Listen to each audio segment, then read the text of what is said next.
नमस्ते, जय जिनेन्द्र, जय महावीर।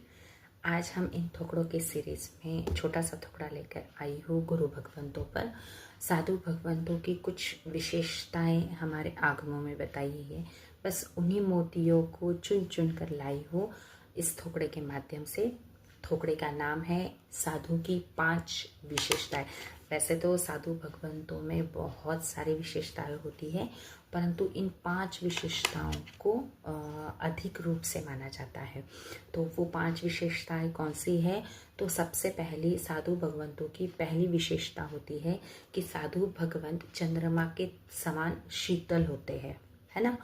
दूसरी विशेषता मानी जाती है कि वो सूर्य के समान तेजस्वी होते हैं, माने उनके तप के कारण, उनके संयम के कारण, उनके चारित्र के कारण उन पर ऐसा निखार आता है कि वो सूर्य के समान तेजस्वी लगने लगते हैं। तीसरी उनकी विशेषता बताई गई है कि वे पृथ्वी के समान सहनशील होते हैं। उनके भीतर बहुत सारी समता भरी हुई होती है, चाहे कितने ही परिचय उन पर आए, उन सारी परिचयों को वो सहन करते हुए आगे आगे बढ़ते जाते हैं अपने मोक्ष मार्ग पर, मोक्ष की मंजिल पर। चौथी उनकी विशेषताएं बताई गई हैं कि साधु भगवंत समुद्र के समान गंभीर होता है। जैसे समुद्र में हर चीज समाहित होती है, ऐसे ही साधु भगवंतों के पास कोई श्रावक, कोई भक्त जब आलोचना करने जाता है तो उन सारी बातों को साधु भगवंत अपने भीतर समाहित कर लेते हैं। और 5वीं और आखिरी विशेषता भगवंत ने फरमाई है कि साधु भगवान जो होते हैं वो जल के समान निर्मल होते हैं, है ना। उनके मन में किसी के प्रति राग नहीं, किसी के प्रति द्वेष नहीं होता है।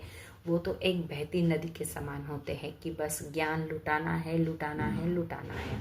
तो इसी अपेक्षा से ऐसे 5 विशेषताएं साधु भगवंतों की फरमा कर रखिए। एक बार रिपीट करेंगे। सबसे पहला कि साधु भगवंत जो होते हैं वो चंद्रमा के समान शीतल होते हैं, सूर्य के समान वो तेजस्वी होते हैं, पृथ्वी के समान वो सहनशील होते हैं, समुद्र के समान वो गंभीर होते हैं और जल के समान वो निर्मल होते हैं। सेवम बनते, सेवन बनते।